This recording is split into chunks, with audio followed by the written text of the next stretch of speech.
Record. Okay, so guys, welcome to another episode of the Satirical Life Coach. I'm Esme here with one of our greatest guests, Lara Hocheiser. Lara, thank you so much for joining us. Oh, thanks, Esme. Good to talk to you too.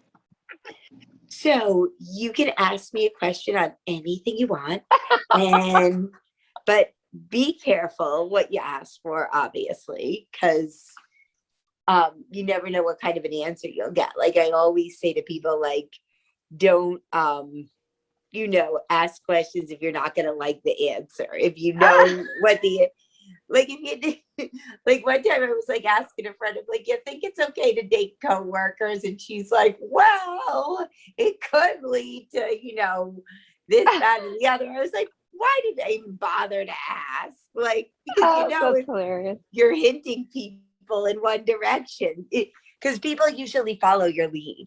Like if you hit them in one way, they're going to go that way. So I'm always like, don't ask questions if you're not going to like the answer. But yeah, anything though not too specialized, obviously, I don't know about like specialized things like religion or worldwide countries or anything like that. But Okay. or like how the vaccine is made or what Joe Biden's favorite cartoon, that kind of stuff is out of reach, but anything else may work. So go ahead and shoot for it. Oh, okay. Let's see. Um, well, why do I always buy sandals and boots, but never like transitional season clothing? Like, what's my deal? How do you define transitional season clothing?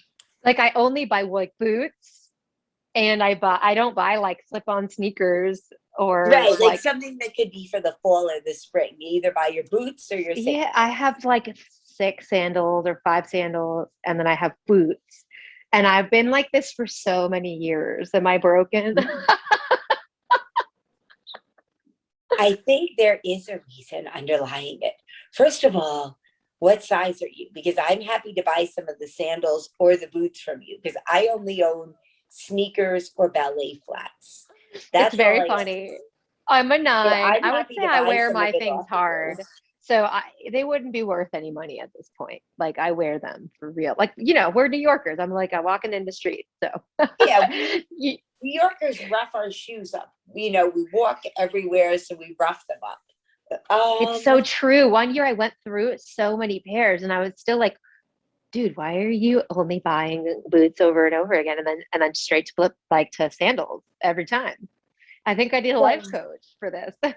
I mean, it's a real problem. And New Yorkers, it's like also kind of symptomatic with like our life where we also wear life really hard, just like we wear our shoes hard, I think. So hard. I mean, because life just is like when you live in a city, there's just so many obstacles that's why we wear our shoes out so much because there's just always so many hoops you have to go through to get anything done.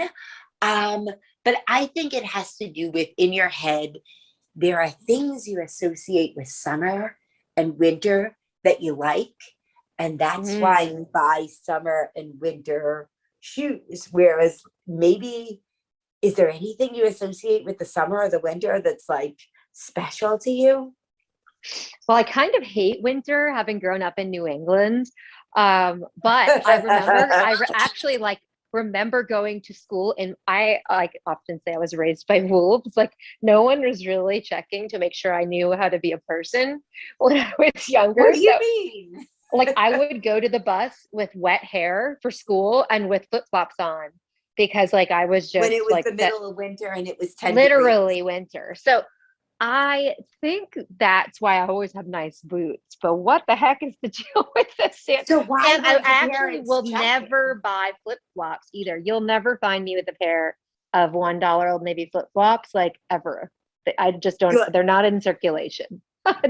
Do not Because wear those. Old So Navy is disgraceful. In my opinion, Old Navy stuff should just not be made. It's basically gonna tear or rip or rot away in one day, and even $1 is too much to pay for Old Navy. It's like the stuff you get at birthday parties that parents buy to fill the Yeah, bags. It's like, it's just future exactly. garbage. It's so crazy how much future garbage we buy, but that doesn't even have a lifespan. That's like, It's maybe, true. And like yeah. Target stuff is the worst too. Like when I used to do like food demos where you basically give away free samples at stores. And sometimes they'd say, we want you to wear black pants, we want you to wear a button down white top. And I don't wear that in real life. So sometimes I would just go to Target and buy stuff like there on the day of the demo. And I have to say that after one day, it ripped. Like it's all like a lot of stuff we get is not going to last. It's just kind of there. So I would say like with like, why did your parents let you wear flip-flops and wet hair in the middle of winter in a New England winter? I would say it's tied to that somehow. Yeah. Oh, big time. I mean, what isn't tied to that? So why did they do that? Were they just like very occupied with other things? Like what's their story? Oh, well, I was raised by my dad, and he was just, I think, always treading water and trying not to drown. So we had to be self-reliant, but it doesn't mean that just because you can doesn't mean you should. And I always thought other kids were so babied, but now I'm realizing, no, they just got to do things as they were ready, and I just did things as soon as I was able. So I think So that's you kind of guys why. just didn't really have a lot of money. It wasn't even that. It was not a lot of extra money, but it was also just like zero supervision. Like, just Was your dad working like 3 jobs and that's kind of why he couldn't yeah, he pay was his rent? working. Exactly. I mean, we lived in the middle of like the boondocks. So to get to, I'm sure there was a long commute. I don't even remember all the details, but yeah, I'm the youngest of three. So I think when you're in a household of kids like that, you just kind of like trust that the youngest one gets it by osmosis. It's And true. It's like after you raise 2 kids and you put in all this work, you're like the third one, it's like they'll just have to manage, kind of. well, I It's think like, all let's of us hope they just don't kind of were cry. like teaching each other. Not that there wasn't a good intention there on parenting, but like, even like the day I parent alone, I'm like, holy shit, this is hard. Because it's So so do you have a child or no? yeah, I have a 4.5-year-old. And so you realize like that even one kid, it's like so much to manage and so much Totally. could go wrong. Now, do you find Oh yourself yeah. like that you're trying to overcompensate a little and be like the mother that you never had? Definitely am like an all-star mom. And You're an also my all-star. kid, So you're one of those yeah. trophy moms that you like bought your kid like 5 different pairs of pants and you are always attentive to your daughter and you're always like on her. I'm not on her though, because But I'm you're an always trying to be educator, good but to her. I'm always there. But she also has like the support system I never did because she has so many other people in her life outside of parents Does that she love have a her. manager? She should, but she has like multiple Does she have an agent grandparents. yet? She definitely should. She's a song and dance kid. Her future career, these are her own words. She wants to be a concert lady. So she's really like got it going on. She's got this great mom, probably a great dad also. Yeah, And she's or got it maybe going not. Maybe on. she's got 2 moms, maybe she's got 5 parents. Who knows these days? Yeah, she Um, has a great parenting situation and a great family. And she does have actually she's way more than 5 pairs of pants, let's be honest. I mean, let's be honest, kids these days probably have like 50 pairs of pants because you go through like 5 a day. It's so true. We go through so much laundry. I'm like, where is this even? How many people's legs are we covering in here? So It's I true. think People we do might have some stand-ins using the pants, but I'm washing too many. So it doesn't all add up. so maybe the boots are like filling a void that you didn't have as a child, or it could be something else. I think I really like boots. I don't I mean, like I like other people's slip-on shoes, but I never actually will want them. So maybe it's like I actually don't like the other kind of shoe. I like them in theory too. Like I will see other people wearing them and think those are great shoes, but then I can't buy them. It's true. I mean, I am someone where I always like to hold on to money as long as I can. I call it like cherishing money.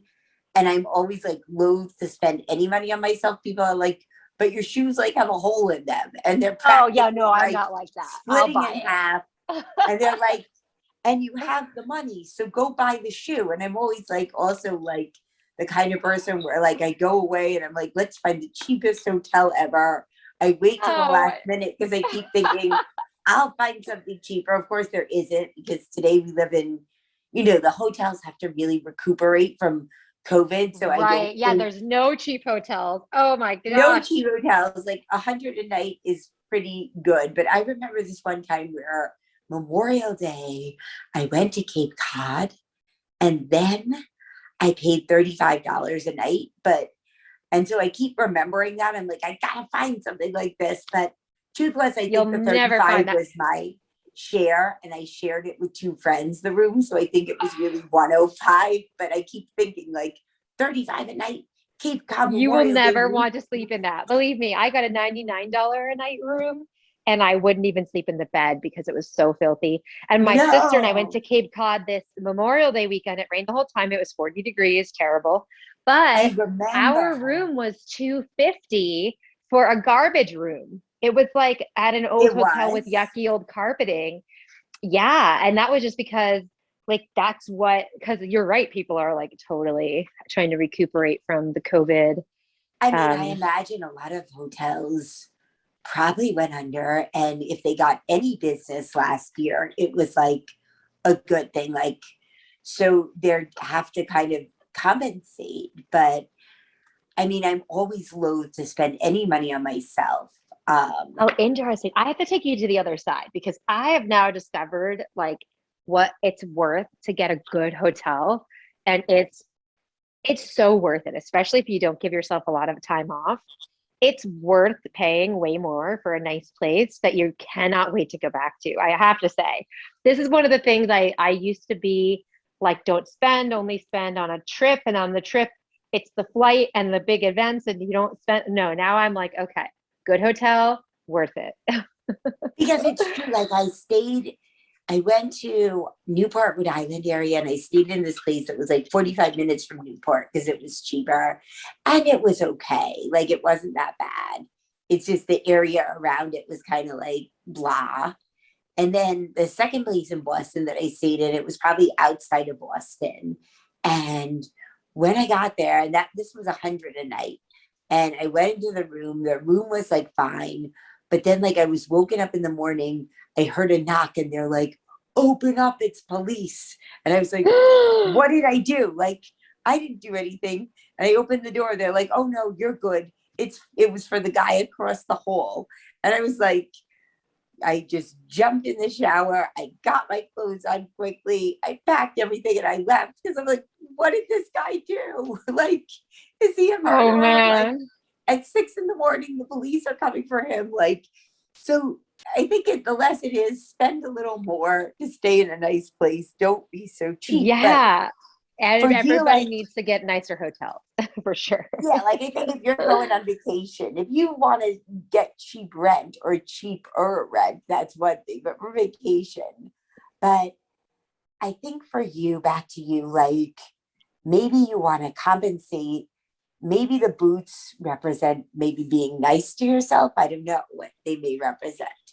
Like, is it about trying to do something nice for yourself? Is it about trying to like the boots insulate you from something? Like, I'm trying to get a feel for it. I don't know if it's like a psychological undertone or just that I'm actually really attracted because I don't have like a million pairs. I have like a normal amount, but I'll get a Right. new pair or two each year.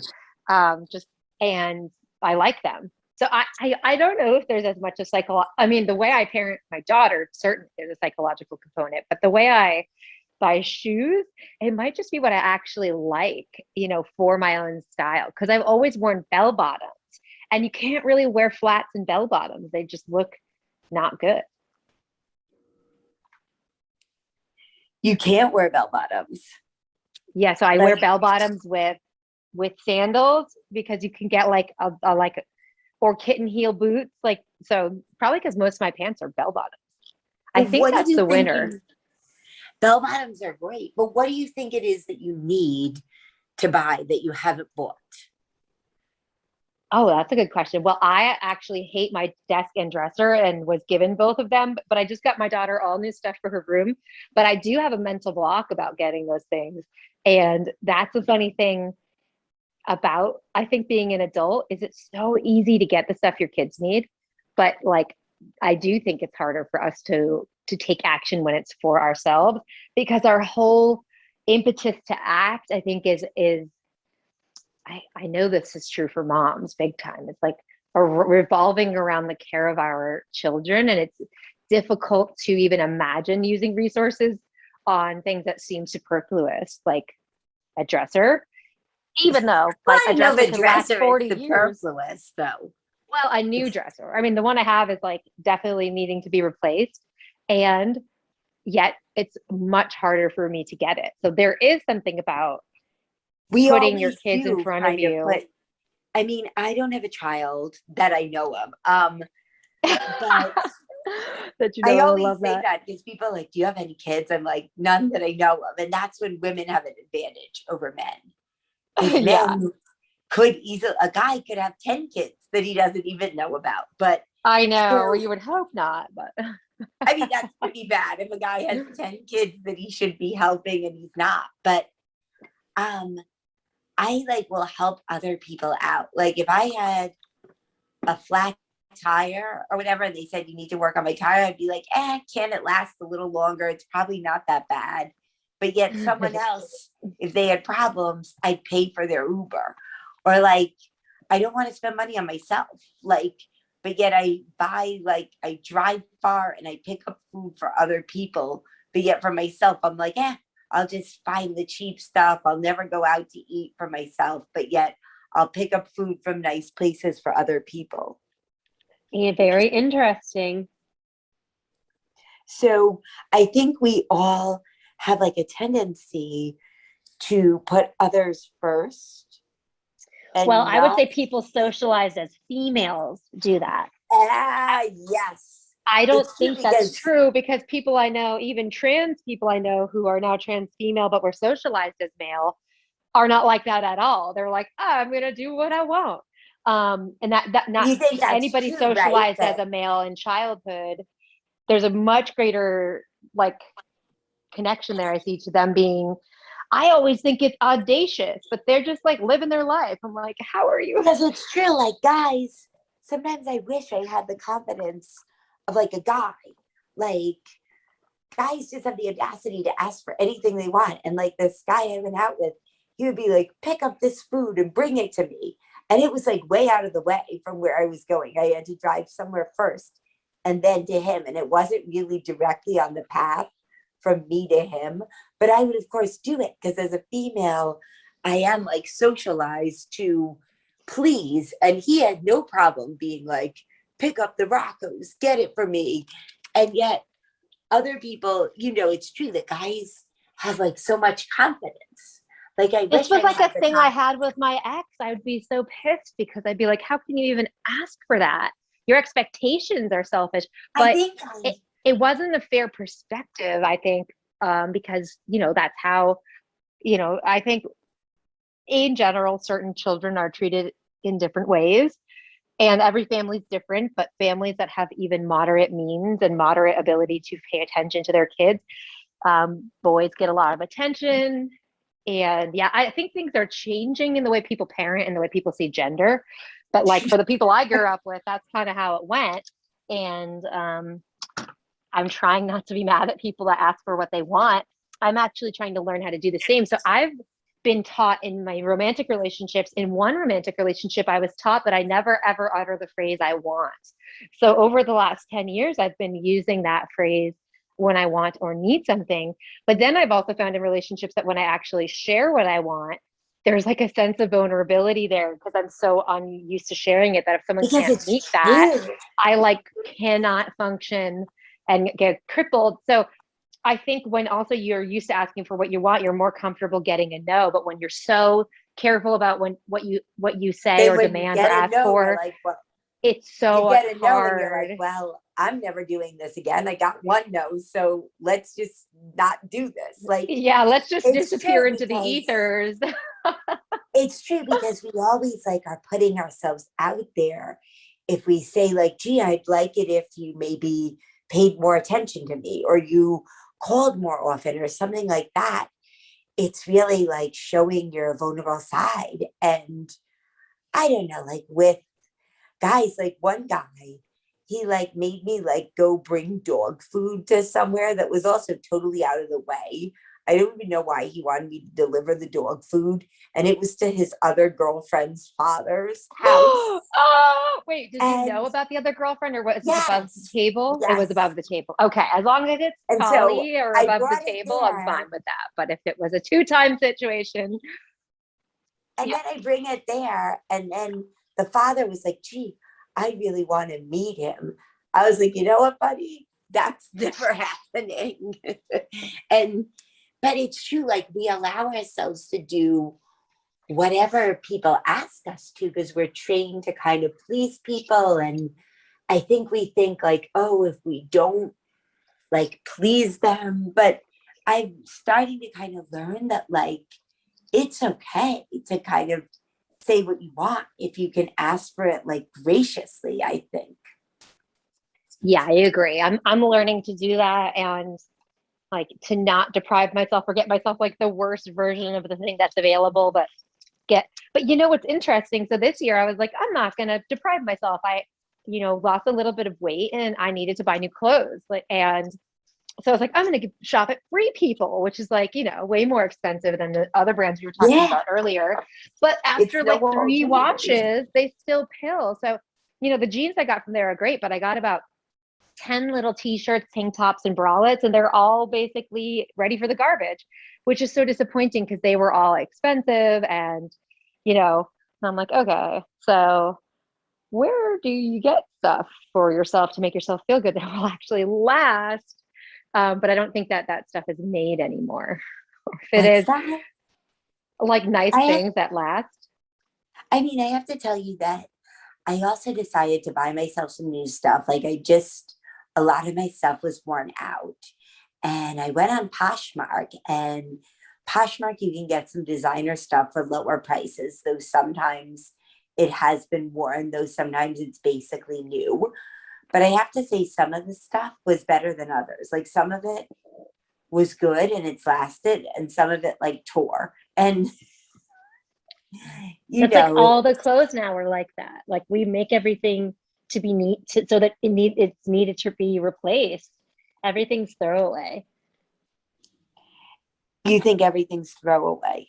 I think we're in a time when things are changing so fast that it's kind of like throw everything's kind of throwaway. Or the vast And majority of products available are basically just future garbage. They're not really like made to last. I mean, it's true because you never know what the newest fashion will be. I don't know because it's like I bought it, and then like my friend, like, is a stylist, and she gave me like a few things that she thought I would like, but like one of them ripped like right away, and this other shirt I got actually also kind of ripped right away, and I was like, like I spent good money on it, but I think it's good to like it just shows you value yourself if you get yourself nice things. Like, what does it say about yourself if you wear crap, that you wear stuff that has holes or it's worn out? People may think that you don't care about yourself, and if you don't care Right. about yourself, how can they care about you? And it also, I think, if you show you care about yourself, people won't give you shit. Like people will know that you don't take crap from people if you get yourself nice stuff. Whereas if you look Mm. like you're wearing rundown, hand me down stuff, people will be like, you know what? She doesn't care that much about herself. Yeah, I do think image is really interesting. And it's really interesting seeing like, I mean, I live in New York City, so on one subway ride, 15 people might ask me for money where it used to be maybe three, because COVID's been really tough on people. And like the people you see now in need are just in such need. And there was a woman who had no top teeth that came up to me, and she was shaking, and she'd been sleeping in the subway, and she looked like a grandma. And she told me her mom passed away, and that was like the matriarch and all these things. And I'm like, oh my gosh. So I had her wait outside for me when I went to my daughter's school, and I came out and I got her groceries. But I was like, she started picking out all these things, and I was anxious too, because I'm like, I have an injury. I'm not working that much. I can't really get her like a million things. So I was like, okay, whatever you can get for this amount that I have on me. But it was very It's just really, awakening. in She a just way, had nothing. And I'm thinking like, I know I'm annoyed about, it really makes the it, ups and downs of my business's finances, which are stressful. But, when we hyper it's focus, nowhere it's near like, as bad. It's yeah. mostly big And it because doesn't affect everyone across the board equally. Like I have some privilege, and just seeing and being reminded of that and being kept humble, and like because it's true. yeah. And the one thing I find more attractive than anything in people is when you listen and are generous when you can be and how you can be. So if you don't have $1,000 to give somebody, like, what can you give? Can you listen? Can you offer them to get their breakfast? Like, is there something you can do? It's true that like I always see people who have nothing. And like I got this woman a coffee at Starbucks who is homeless.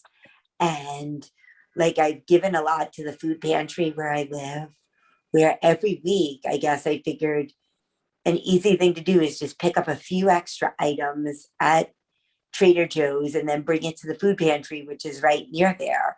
Or, like if you're spending 10 or $20 a week, like, and you give a donation, it really feels good. And it's not a lot, like for where I am now, like Exactly. 10 or 20 a week that I give away stuff to the food pantry is not that bad for where I am now. Like, could I give hundreds of dollars away every week? Probably not. But I can give something, like, and you really do feel better when you see people more in need, or if someone's emotionally in need and you can kind of help them out. Like, that's one of the things I find really important, is that a lot of times in this world, we're like alone and we feel like we need someone to talk to about emotional things. And a lot of times there may be no one to talk to. Like, I've always been like, need anything to people, like, I'm happy to help. Yeah, I think listening is a really big one. Like, because I have like an online course that I do, and people like will reach out and say, I have no money, but I'm like following you for 3 years and want to take your course. And if I let every person in that said that, I would, not be able to feed my daughter. Um, Yeah. and it's so frequent that I, sometimes I'm like, I get guilty, and I think, okay, well, what should I do? And like thinking and like future thinking, I'm like, I need to learn how to acquire grants so that more people have access, and there's less of a preference for people who already have economic status. But, you know, I do think there's in a capitalist society, there's preference for people who can pay, It's and it's tough. It's really tough it as a really small is. business. You Because the can't thing give it is, all away for free. it's true that as a small business, we'd love to help people out and give people free products that can't afford to pay, but you also have to pay your bills. And Right. I remember when I went to a therapist and I said, like, how do you deal with stress and what are some things you can do? And she's like, well, it's really much easier to deal with stress if you have money.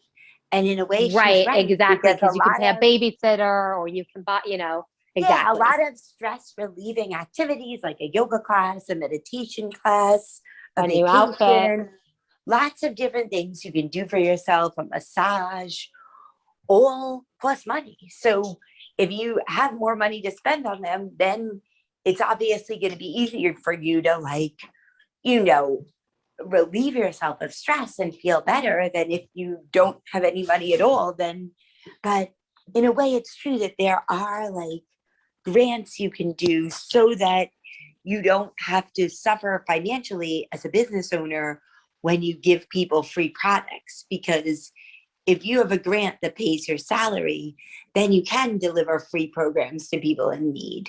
Whereas, like, if you just decide, oh, I'm going to give someone a free class, then the time you're giving them the free class is time you're not earning money on your service. Exactly. Right. And mine has a very limited number of people. So that's like $2,000 to $3,000 out of my pocket that I was budgeting for, and You mean they're getting your that time. services have a limited number of people that can use them? Extremely limited. Exactly. Extremely limited. So it is always tough. But if they could It's get true of me too, because how many people can take a tennis class? Like you can't. Exactly. I can't put 10 people into a tennis class. So if I have 4 people in my class and they each normally pay $35 for the group class, that's $140 in an hour, which is good. But if I, make it free for one person, then it goes down to 105. And then if it's 2 people, then it goes down to 70. And you get the picture. Like, right. And you're not really getting team, paid what you earn anyways, because we live in New York. So we take home 45% of that. I mean, a soccer team or like a basketball group, they can have like 20 people in a basketball camp or whatever. Exactly. So if one of them goes free, it's only 1/20th of the earnings you lose. Right. Exactly. So, I mean, there's lots of difficulties, but it feels good to be able to help people. And it really helps put things into perspective when I'm like, oh, but I didn't get this, or, my friend, not enough people looked at my story, or, I didn't get into this comedy show, or they didn't pick me for this tennis team. And I get very like antsy about it, or, I tried on these jeans and the size I wanted is too small. And yeah. And then when you see other people that are in much more need than you and like don't have a home or they don't have anything to eat, it's like really like, you know what? Your problems aren't that bad. Like it's really not as big of a deal as you think it is, or you feel someone else gets more attention than you. You're like, you know what? These are not problems that I have. They're just, only problems in your head, kind of. Well, I think that your nervous system doesn't necessarily know the difference. And that's the You thing. think so? It depends on the person, but anybody who's experienced trauma or has a high ACEs score, which are the adverse childhood experiences, those people have a tendency to have a harder time regulating their nervous system and are more prone to that's really feel stressed or get ill, or there's a lot of things tied to that. And so it can be that, or it can be somebody who has every privilege in the world, but just like happens to have untreated anxiety or so what's an ACEs score? The ACEs are adverse childhood experiences. They ask 10 questions, and then for anybody who gets a 4 or above, you have like a much higher likelihood of getting certain illnesses, basically because those traumatic experiences take a big hit. They shape your brain, and your immune system takes a big hit because it takes a lot of work to deal with all that cortisol and all the stress hormones related to having those experiences, whether it's homelessness or abusive parent or something like that. And people who have a lot of them have, a lot of people you find on the street will have high ACEs because they didn't have the ability to, roll with the punches, let's say. So how can someone with like a high ACEs score, how can they like get better at dealing with trauma? Well, I have a 4 out of 10, which is like the worst, like basically 4 and up is the worst you can get. It's not good. 4 and up. It's not good. And I've had the privilege of being in therapy for the last 7 years. What I pay out of my pocket for that. So, in certain communities where therapy is looked down upon or not familiar, like only like 1 or 2% of therapists in Texas, I just learned, are Black. So imagine wanting someone that looks like you and you can't get that person. So even if you have interest, maybe you don't have a person that you think understands you or gets you. Sure. So there's a lot of barriers, but also if you have means, if you have money, then you can go, if it becomes a drug issue, you can go to rehab. But if you're poor, you go to jail, that kind of thing. So I do think It's it's not true, just right? That resilience, it's really like what you have and who's around you. And if they think you're like worth helping or faking it, or so it is like, I think it's pretty complicated to help people. And there are like interesting things that happen. Like, I've had people come to me and say, can I have free training? I have a lot of trauma and all I want to do is give yoga and mindfulness to kids. And, so I said, okay, you can do it for like 10% of cost or something astronomically low. And then that person doesn't show up. because it's true, And some people just won't get help. some people, whether they're like they are not ready or they don't have the bandwidth, because a lot of times people who have high ACE scores, they may have a lot of other stuff. Like they might be also in charge of an elder and all their, like there's probably more to the picture. So it's not like, oh, you got them something free and they were a-holes and didn't show up, but there's a lot more to the story there. That's why I think people with resources tend to be easier to help because they have an address, they have a phone number, they have an email address, they have insurance, they have, loved ones they can stay with if they, get into bad positions. And I just don't think everybody has that. Like this woman I saw on the street had no one to turn to. And she's like, my grandkids don't have toothpaste, help me. And I was like, oh, okay, that's a lot worse than my low enrollment in my course or something. It's true that like some people like, and therapy is really expensive these days. And I looked Oh, into it, and expensive. a Mine's lot of $200 a times session. It's not more. covered. Some places it's like $375 for a 45-minute session. And Whoa. a lot of places don't take insurance because I They don't think the have to. insurance companies shortchange you.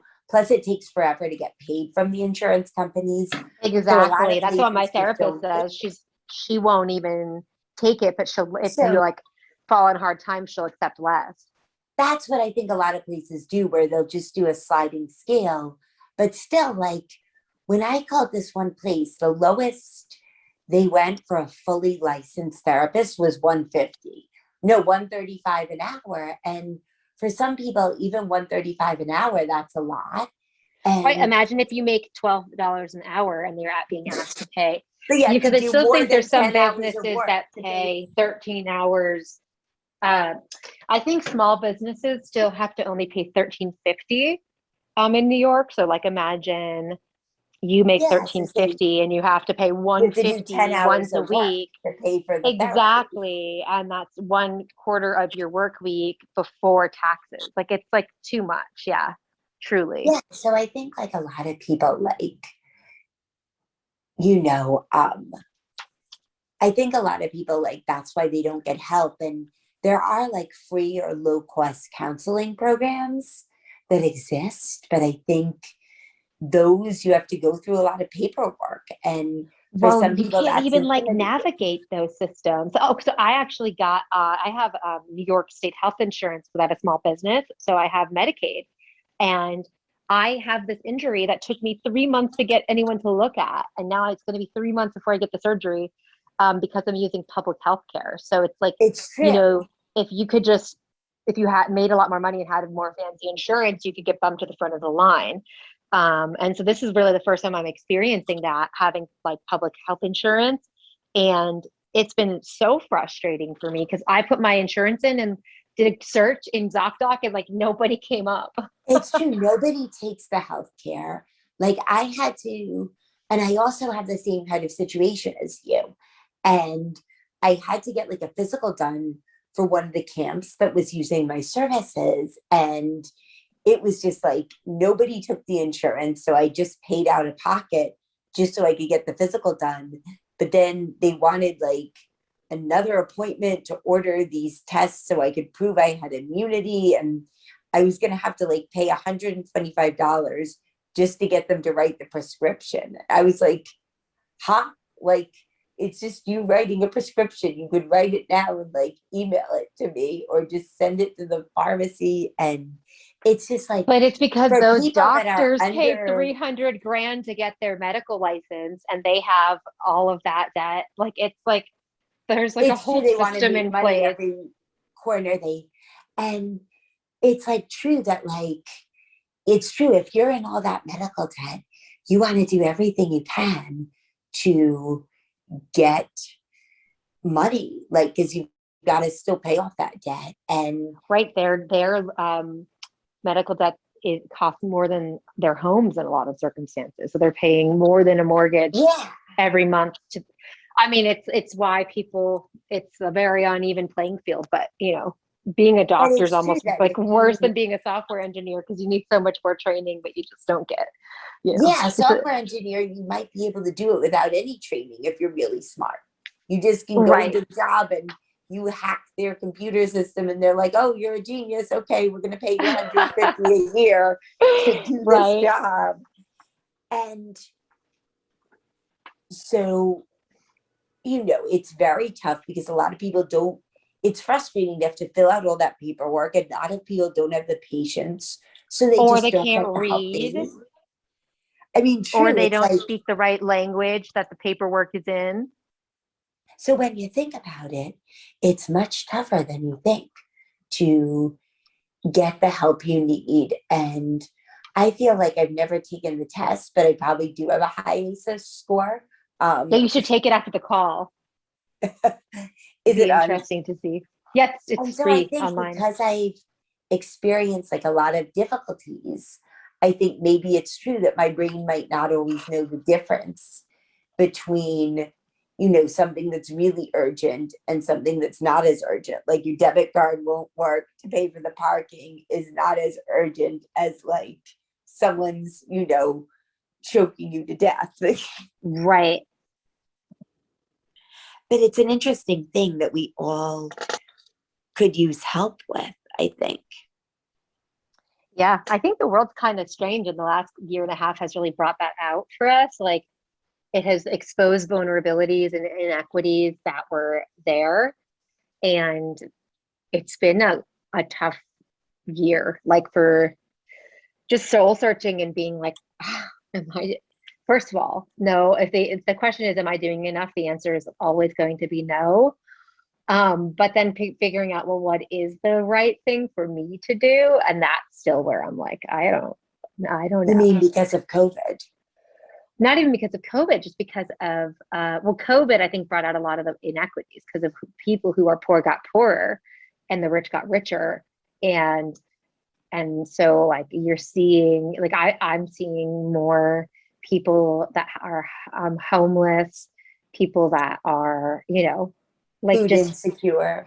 food insecure on my streets, just seeing a lot more in the buy nothing Facebook groups, people who are in desperate need versus Yeah, people who are true just that trying to like upgrade their house. there are people who haven't worked in a long time. And there are people I know whose field just completely disappeared. Yeah, mine is very much changing. It's like I don't even know what it's still going to be. Mine is like for the first year of COVID, it was very obvious what the business model needed to be, and now it's a complete question mark. Like I don't even know how to navigate my field right now. Like it's like schools are just trying to survive, because I have a children's yoga mindfulness company. So I do training and programming for schools, and fewer schools are Because the doing thing is, programming. when you They're do- target the schools, when you target schools, a lot of times, when you target the schools, they can't have outside visitors in. exactly. Yeah. So the enrichment model kind of vanished. And I'm only going to work in one school this year for 2.5 hours a week because I don't want to create, like a COVID hotspot because because I used to go to 9 schools per week. Like I can't do that now. I will never do that again because it's just too many people now that we know how diseases spread. It's like really freaky. Because it's true that they've had to like I'm lucky that I offer a lot of tennis classes that are just for the public and not for schools. So it's just parents deciding to do classes for their kids Right. outside, because a lot of the Yeah, and it's schools, like outside. a lot of the schools, like just they're not. Some of the schools are bringing in outsiders again, but a lot of them are not doing that because it's Well, a just lot of them are too. not doing it because they can't handle the extra planning and logistics. They're just surviving. Because it's true That's a that there's problem. also extra money that has to be invested to take the COVID precautions necessary to have make things happen. Like there's just so much more money that has to be put into things. Like even Schools got a lot of free restaurants. money. Schools got a ton of free money if they applied for it. There was the what's it called? The I forget what it's called. It was the Emergency Secondary Relief Fund, the Right. ESSER.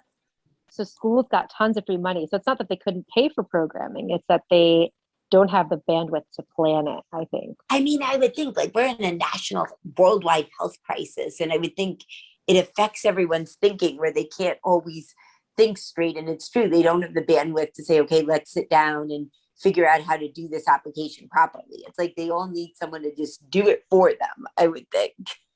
Yeah, I think so too. Well, if they're lucky, there's a grant writer at the school. That's what all schools should invest in. If every school invests in a grant writer, then people Yeah, like then you they and could get me all their will have resources lots they of need. work and the schools will have great enrichment for the kids. Yeah. Because it's true, like when I see the schools, that's where the inequities lie, is in enrichment. Like Exactly. PS 87 on the Upper West Side, the PTA in 1 year raised $1 million.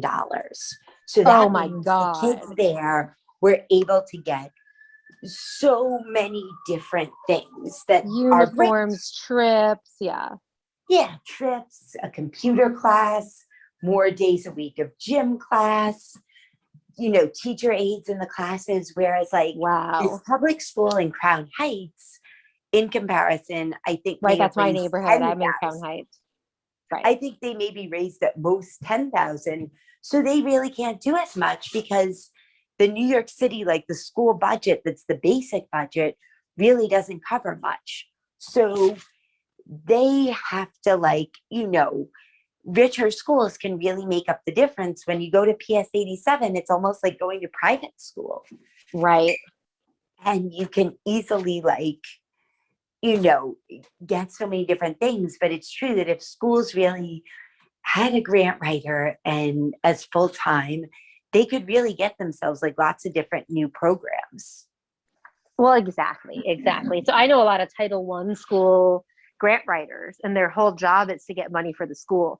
And Title One schools are the ones that are so poor that I forget like what percentage gets free lunch, but there's many I've different seen like titles. 80%, 90% of the kids get free lunch when I look And at all of school New York gets statistics. free lunch no matter your status, which I like. I mean, in a It's way, because it doesn't make kids feel like different if everyone's just getting a free lunch. Then nobody feels like, well, I exactly have my free lunch card, but she paid, with money. Like, then right, everyone feels exactly. equal. Yeah, exactly. And they can get breakfast, which is great. I mean, because a lot of families, even like wealthier families, are like rushing out the door to get to your job that you have to be at some inhumane hour. And you're trying to, make sure the nanny has all the information. And you probably forget to give your kid a breakfast sometimes because you have so much on your mind. Like, that's why intermittent fasting is so dangerous, actually. Like, it's become like the newest dieting trend, but nobody should skip breakfast. It's so funny because I have always eaten breakfast, but I now wait to eat until 10 a.m.